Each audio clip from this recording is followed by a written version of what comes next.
Hey everyone, I'm Brian Lee, Coaching and Operations Manager at Your Enneagram Coach. And I'm joined by my good friend Adam Breckenridge, who's the Director of Coaching at YEC. Adam and I have the privilege of working together to serve our community of certified Enneagram coaches. And for the next few episodes, we're going to be standing in for our friends Beth and Jeff to host Your Enneagram Coach, the podcast. Thanks, Brian.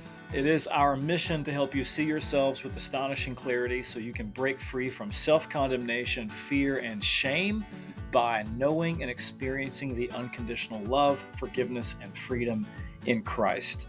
And if you love this content, then turn on the automatic downloads or like and subscribe to our YouTube channel.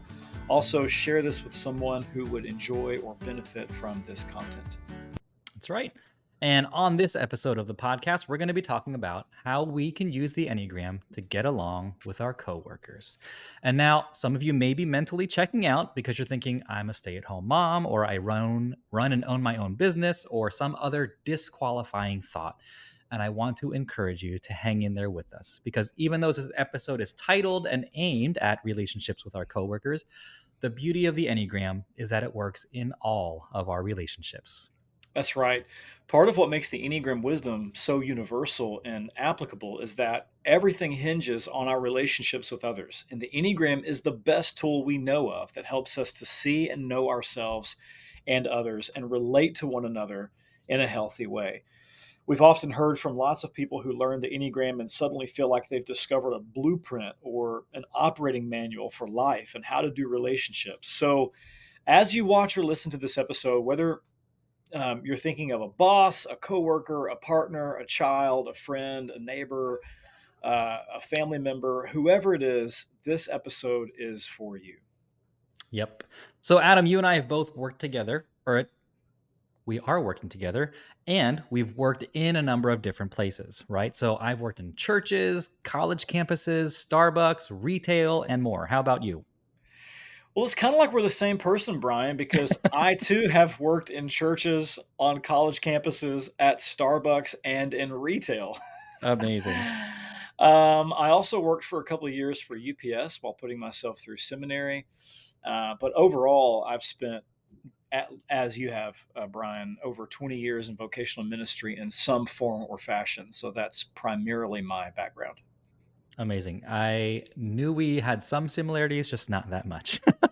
Did you ever load So, trucks for UPS? Because that would be a never, little eerie. Okay, all right, never. I unloaded them for Starbucks and Banana Republic, there you but go. never for UPS. There you go. So let's see if we can stretch those similarities any further, right? I imagine you'll have some similar experiences to mine. But what I definitely notice is an absolutely distinct difference from places where I've worked before I knew about the Enneagram to places that I worked after. Yeah. And I should mention that it really had absolutely nothing to do with the actual workplaces or the environments themselves, but about my own level of awareness in the way that I operate and then how others operate as well. Right. So, as a type one, I'm motivated by the need to be good, perfect, have integrity, constantly improve myself and my environment. You couple that with years that I spent in churches, often under authoritarian leaders, and you can spot the makings of a really rigid and fear filled life. Yeah. So I grew up just terrified of making a mistake, of not doing something the right way or the best way or the perfect way. It's like I would just recognize that I could or should have done something better.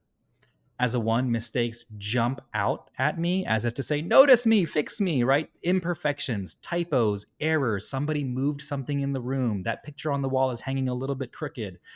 So it should come as no surprise to anyone that I grew up to be extremely critical and highly judgmental.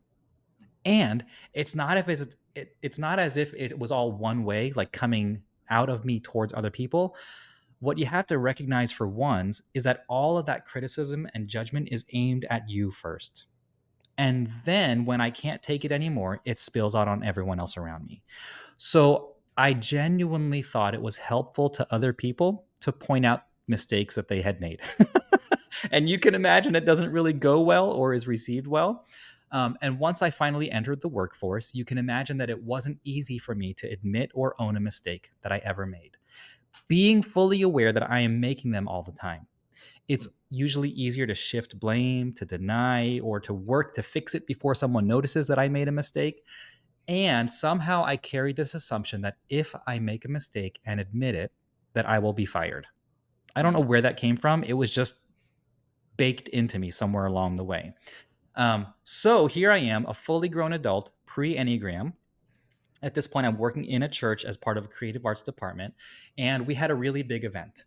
And one of my coworkers dropped the ball big time and did not get something done that was fairly important to what was happening. And we had to really scramble to fix the error, right? So the week after the event is over, we're having our departmental meeting, and our director calls him out on it. And here I am sitting in the room feeling extremely uncomfortable because, like, oh no, my friend is about to get fired. Well, he goes, "You're absolutely right, Mike. I totally dropped the ball. My bad." And I'm like, and Mike goes, "Okay, just don't let it happen again." And I sat there, literally my jaw hanging open, like bouncing between the two of them. Like, did that just happen? Like, you're allowed to just say, "I'm sorry, my bad," and that's it? Mm. And I learned such an important lesson that day, that it's okay to admit and own your fault, and that grace does actually exist. Mm. Um, this is before I knew the Enneagram. Once I learned the Enneagram, I'm working at a different church at this point. And on the day that I discover I'm a type one, it just wrecks me for the day. I put my head down on the desk for about 30 minutes. I'm like, oh God, what is happening to me? I've never felt this seen and understood myself. And then it felt like this grace has always been preached at me. Grace Mhm. has always been pushed at me by my mentors and pastors and leaders, and just saying, Brian, you just need more grace in your life. And I always remember thinking, yeah, I know, but how? And understanding my type for the first time felt like I experienced the grace of God just washing over me. Like, it's okay to not be perfect because no one ever expected you to be. Mm. And so once I received and discovered that grace for myself, it allowed me to make mistakes and be okay with it. It allowed me to release things before they were completely done or perfect the way I wanted them to be. And then, of course, as a result, I discovered grace for other people. Mm. I remember another example pre Enneagram. I used to work as the graphic designer at my college, and I had a work study student who was under me. And I remember telling him, I was like, "Listen, every pixel has to have a purpose and an intent for why it's there." And I was just so hard on him, and I demanded so much from this poor college sophomore. And I've apologized to him since then. But it's just like the level of exacting criticism that I would have and the standards of excellence I would hold myself and others to, recognizing what that was like to be on the other side of me, wrecked me. Mm. And then also receiving the grace of not having to do that immediately allowed me to extend that to other people who worked for me or around me, Mhm. right? Mm. So we get to the point where something similar happens to me, like it did in that creative arts meeting, where I mess something up, not to the same degree, but it was still, I felt the weight of responsibility for it. And so what I did is I took a huge, what felt like big risk to me, to just own it and apologize. Yep, you know what? I'm really sorry. I totally missed that. That was my fault. And to my delight and surprise, everything was fine. Yeah, you know what? At the end of the day, it wasn't such a big deal. Thanks for owning it. And that was it. And imagine, I can so easily imagine what would have happened if I resorted to my old habits and just tried to deny it, deflect it, or dismiss it. It's like, no, no, no, that totally wasn't my fault. It was this person, or I wasn't the one, right? It's like, it was such an incredible act of grace to admit that I was wrong and be okay with it and to receive grace and forgiveness for it. Mm. And then that grace has ramifications that spread out towards all of my other working relationships, relational things that go back and forth. If I can have grace for myself, then I can extend it to others and not demand perfection from them. Mm. Right. So, do you have any examples of responding differently to similar situations? I do. Thanks for your story, Brian. I want to point out it's one of the things that our therapist friends say as to Hmm. why they love the Enneagram is this tool really does have a way of kind of uh, accessing the right side of the brain, not bypassing the left brain, but getting at that right side of the brain into kind of the core underlying, motivations that are driving us. And when you said something earlier of, I've heard about grace my whole life, I've taught about grace, I've had grace taught at me, but now I'm experiencing it. Like, I think that's what happened to you in that moment, is Mm. all of a sudden the Yeah. right brain is accessed and awakened. And I love that story, and I have a very similar story. So my anxiety as a pastor was the precursor to my discovering the Enneagram and working with an Enneagram coach. I grew up with a lot of fear. It's beyond the scope of this episode to get into my family of origin baggage, but I grew up in an environment that did not produce a lot of stability. So there was some fear, some anxiety that I just trafficked in that kind of was my normal. I wouldn't have even recognized it as anxiety or fear. It was more like air, Mm. that I breathed. And so, but now here I am, adult in my 30s, working for a church, doing well. I'm getting promotions. I'm getting, recognized. I'm being sent out to launch a second campus and some things like that. Our church is growing. Everything on the surface looks like it's trending in the right direction, and just inside, I'm unraveling. And I'm starting to have panic attacks. I had never had a panic attack before. Those are very painful. The first one I Mhm. had, I thought I was dying. I thought I was actually having a heart attack. Lots of fear, lots of self doubt, just lots of not believing that I belonged and mattered. That I felt like a fraud on the team, and I would compensate with, for these things by overthinking, overperforming, overfunctioning, which I Mm. later learned after discovering that I'm a type 6. I was baptizing my overfunctioning and calling it loyalty, Oh, man. uh, faithfulness. I didn't know, I didn't have language for that, as I didn't know that I was a type 6, but I prided myself on being a dutiful, hardworking, dependable, loyal team member. I mean, if you put this on my plate, I'll say yes, and I'll do it, and I'll knock it out of the park. And so that overfunctioning was really a survival strategy for trying to overcome all this stuff that's starting to unravel. A lot of this anxiety and self doubt sort of latched on to my preaching. There was just a ton of pressure that I put on myself, but also that was baked into the culture to kind of hit home runs and grand slams, when it comes to sermons. And I felt so afraid that if I fail, like you said, Brian, I'm going to get fired. Mhm. And so now I'm not going to be able to provide for my family. So there's a lot of self preservation fears going on there. But I'm also just afraid that I'm going to lose relationships. I'm going to lose my place and my sense of significance. These people aren't going to love me anymore. So I'm going to be abandoned. If I fail, they're not going to want me. And when you add to that fear this feeling of self doubt, that I'm an imposter and I don't really belong on a stage speaking to people about God's word. I was It was just a very anxious time in my life, and it was starting to affect my relationships at work and at home. I'll never forget the story of, it was a Saturday. I wasn't taking days off back then. It was a Saturday, and I had worked all day on my sermon for Sunday. And I came up Saturday evening from my study, which was down in our finished basement. I came up upstairs for dinner, and when I walked through the door, my wife said, "You look like a ghost." And she said, "If something doesn't change, you're not going to make it to 40." That was the words that came out of her mouth.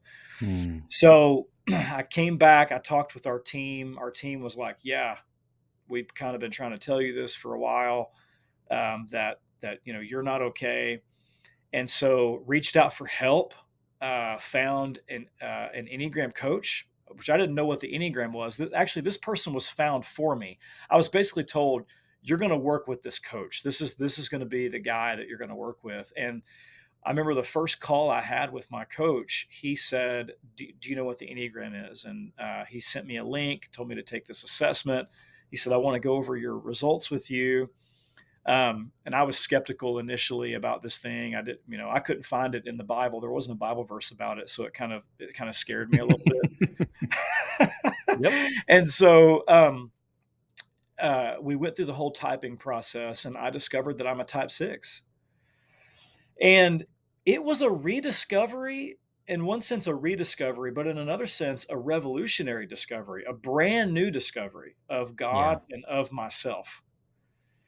And it's like you said, Brian. I remember, that line from Psalm 139 of "Search me and know me," and I felt searched and known by God, which was incredibly vulnerable and scary to be known on that level.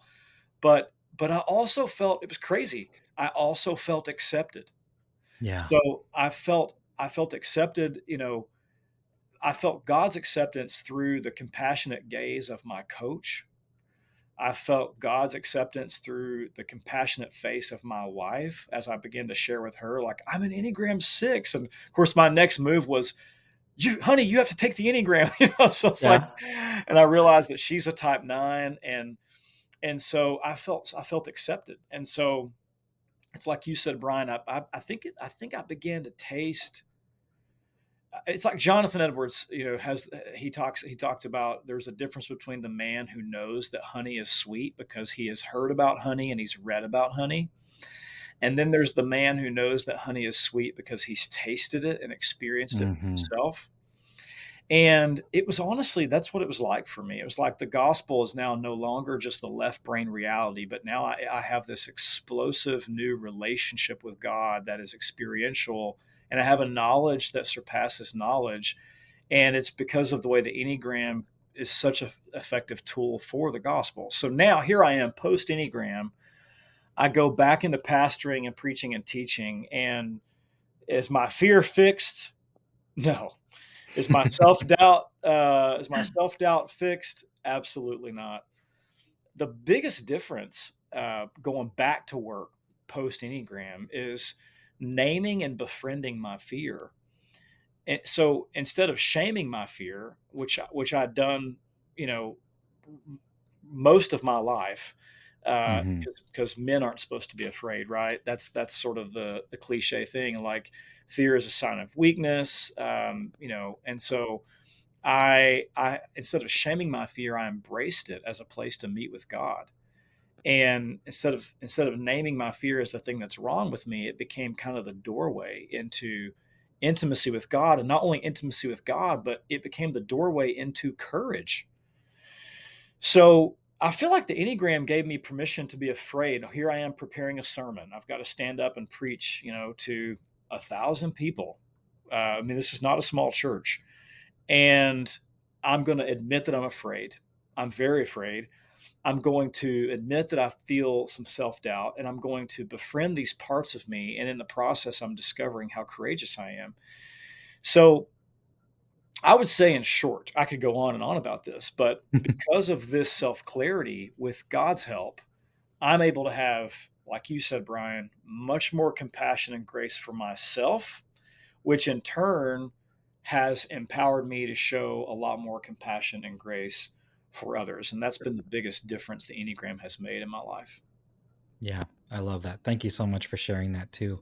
And my hope with this episode and just us sharing those stories is that everyone else who's watching or listening can kind of discover that own story for themselves, right? The gift of self awareness. Mhm. And I think, especially in Christian spaces, for some reason, there's this fear of awareness. Or, like you said, even identifying is like, I don't know if there's a verse about the Enneagram in the Bible. So, is this really from God? And it's just, I mean, there are so many quotes that you and I could share, right? From whether it's John Calvin or St. Augustine, about just like, help me, grant, Lord, that I might know myself, that I might know Yeah, thee. that's right. Search me and know me, right? You know me inside and out. And all these things that are written throughout scripture that don't say Enneagram on them, but they are calls for us to recognize who we are and how we are created so that we can be more fully integrated into the body of Christ. That's right. And isn't that what this is about? Whether it's coworkers or people at home or whoever that we are in relationship with, that the gift of diversity and the gift of our differences, instead of being there to divide us, should bring us together.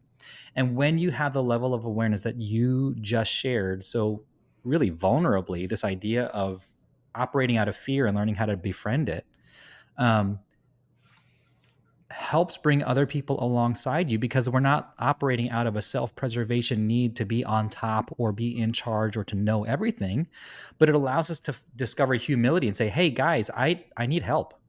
Yeah. This is not the me show. I can't do this on my own, so would you help me with, right? Yes. um, and I think it's just so valuable. And over the last few episodes, you and I have talked a lot about triads and different groupings of three. So I think it'd be really helpful today to review and summarize them kind of in one place in one episode. And then I'd love to add one more to the mix that we don't often hear about.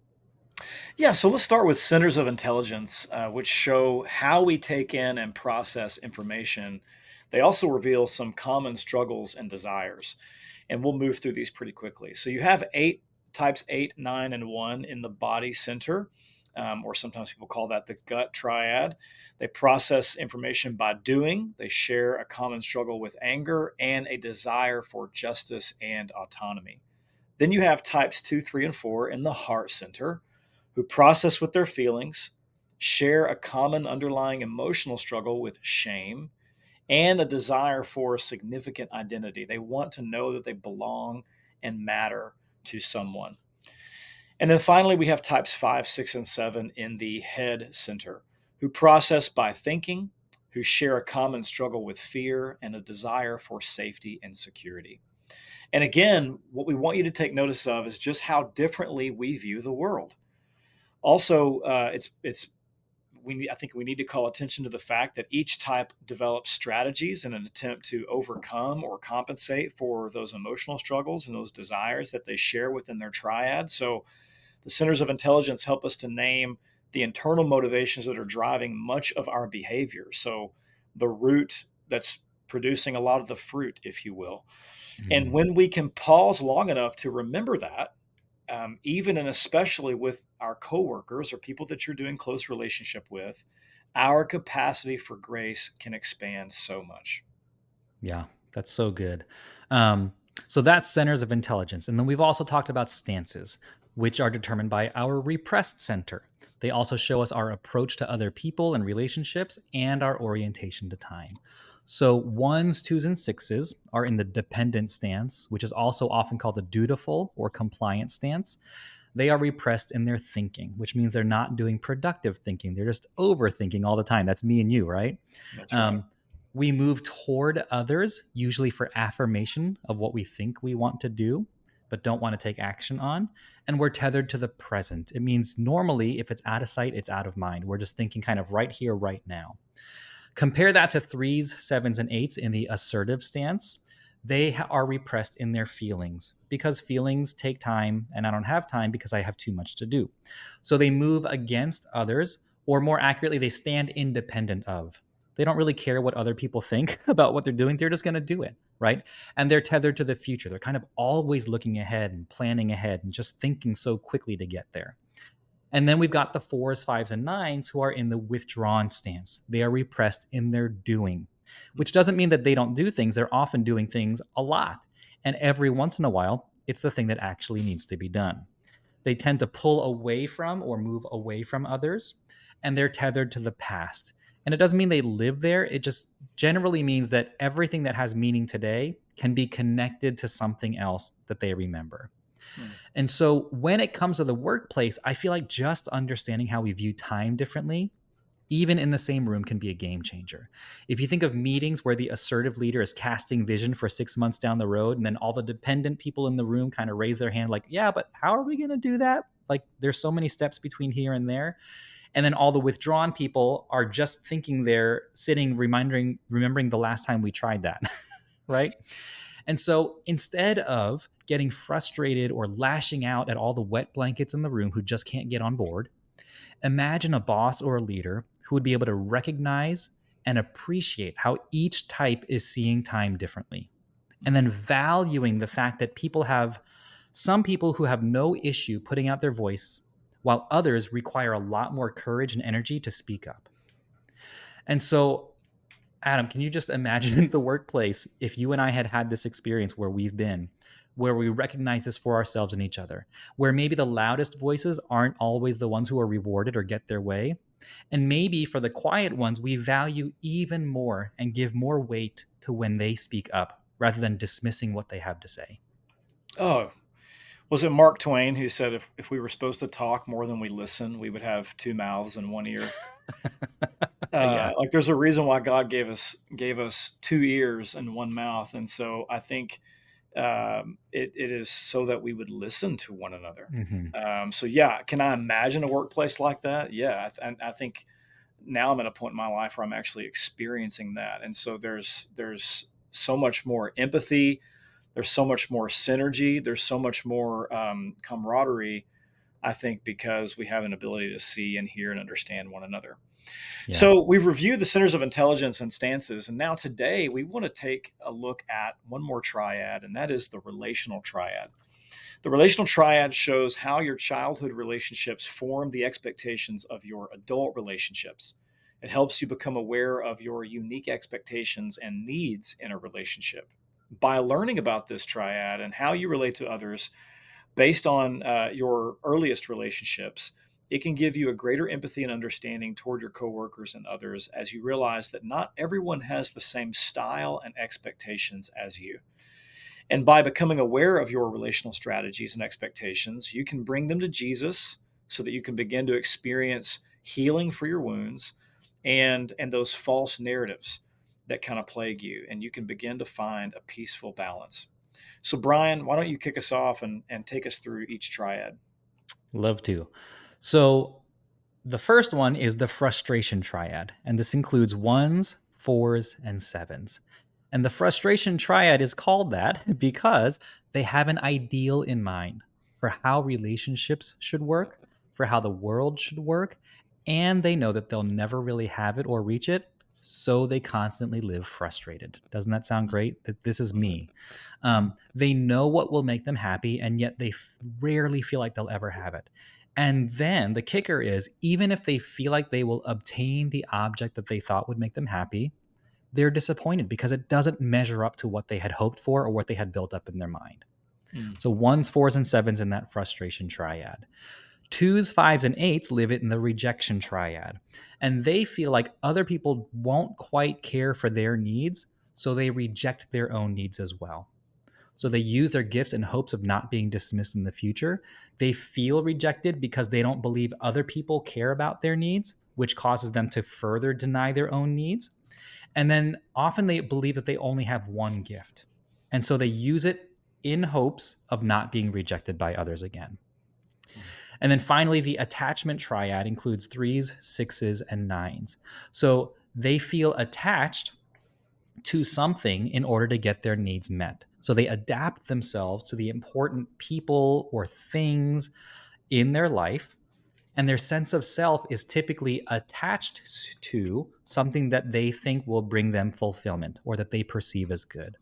So to feel attached and get their needs met, both circumstantially and relationally, they will adapt themselves to the important people or things in their life. So, Adam, what do you hear as it relates to working with or relating to others there? Well, what I so I can tell you what I hear. What I feel is a lot Yeah. of compassion. I have been in workplace environments where I'm sorry, everybody. I'm going to switch into a sports metaphor here. When you have a starting, defensive back who, let's say this is a Pro Bowl defensive back, and this person gets injured and goes out of the game, and then they're going to put in this rookie. Everybody knows where the quarterback is going to throw next, right? They're going to pick on the rookie, um, and because they're going to attack the weakness, right? And so, having been in workplace environments where weaknesses are shamed or weaknesses are used against you, I feel loads of compassion. And I think the Enneagram is a tool that helps us envision a different way of relating that honestly, truly partners with the kind of vision Jesus has for his kingdom, where in our weaknesses, his power is made perfect, and our weaknesses are not something that are used against us, but it's actually a place where we draw near one another with compassion, with grace, with empathy, with mercy. So, I just imagine, if you're as you're listening to this, think about your own, uh, which relational triad you find yourself in, and the way you've been shaped to relate through your earliest relationships. But also think about this as it relates to your coworkers. I mean, the and how does that foster a completely different work environment, of compassion and grace? So, I mean, that's what goes off in me, Brian. What goes off in you? I love that. Um, I'm not sure anymore because when you said compassion, it just kind of derailed everything and brought it to that same idea. It's this idea that when we're able to recognize and admit that not everyone sees the world that we do, and we are given the tools to see through someone else's eyes. I mean, isn't that empathy and compassion, right? And to recognize that all these different people walk outside in the world constantly frustrated because they're never going to have what they want. That evokes compassion and empathy. It's like, oh man, that must be so hard for you. Or for other people Yeah, who just feel like they're constantly going to be rejected, so they're just scrambling to get their needs met, thinking no one will meet them. It's like, oh, I'm so sorry you feel that way. How can I serve you? yeah, changes Or that everything. there's it really, really does. And then same thing for Yeah, the attachment triad. It's like there are people out there who are just attaching themselves to these things, to their jobs, their identity, their relationships, whatever that thing is, to their peace of mind, um, and to feel like that can be taken away from them at any point.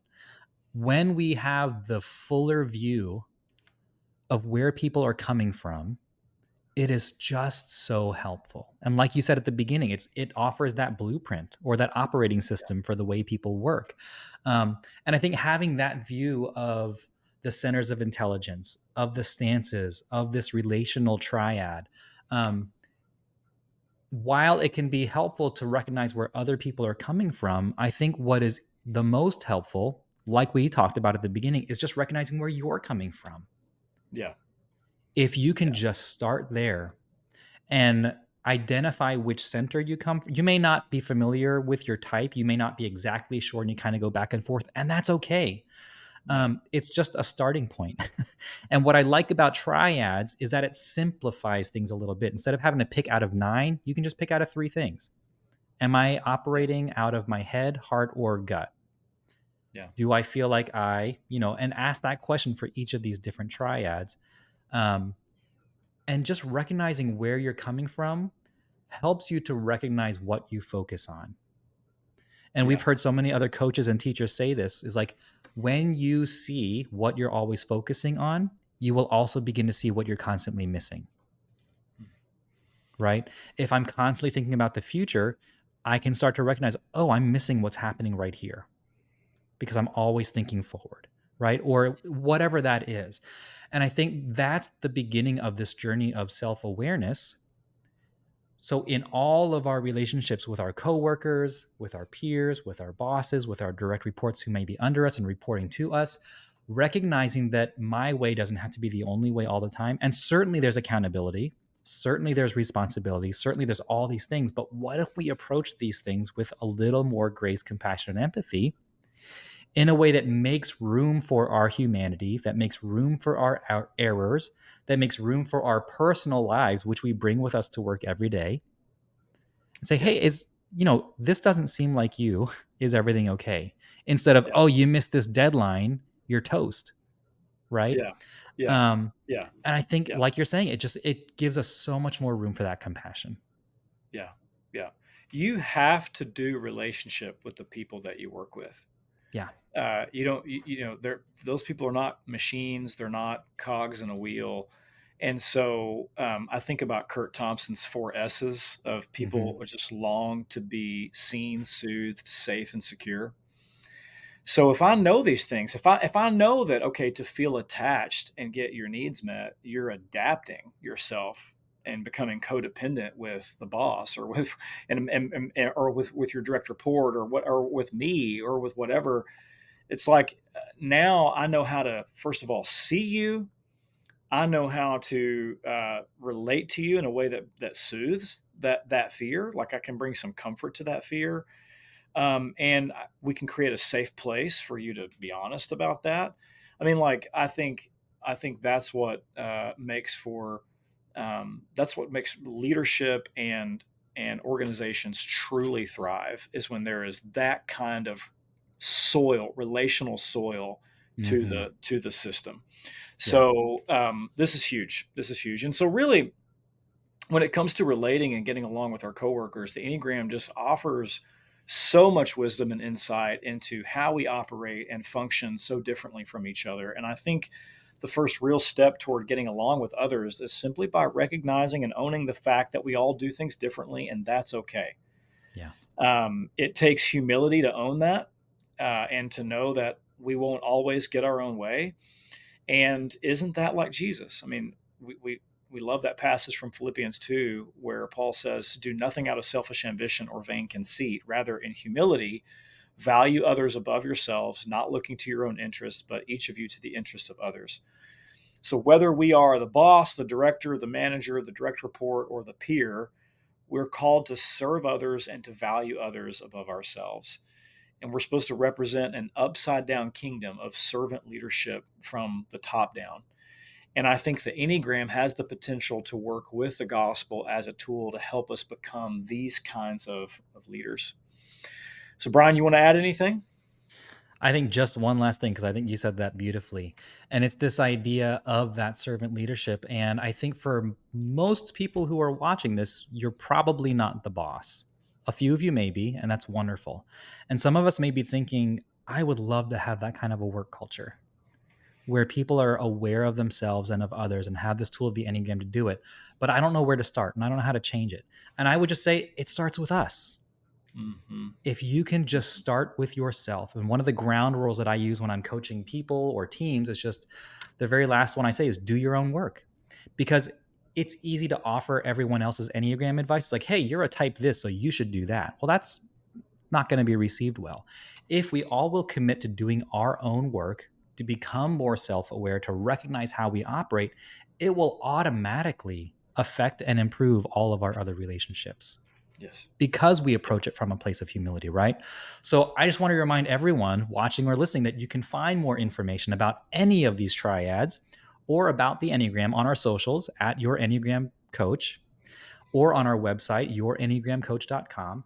And if you're looking for a way to make more practical changes in your personal or professional life, in your relationships with your coworkers, boss, teams, whatever you want, but learning about your type, how it affects you, you can check out our directory of incredible certified coaches at myenneagramcoach.com. And I know that there are coaches who would love to work with you or your teams. So, Adam, why don't you tell everyone what's happening next week? Absolutely. Next time, Brian and I will be talking with our special guest, Steve Cuss, about the Enneagram and healthy leadership. And it's going to be a practical, insightful, fun episode. So make sure you're subscribed so you don't miss it.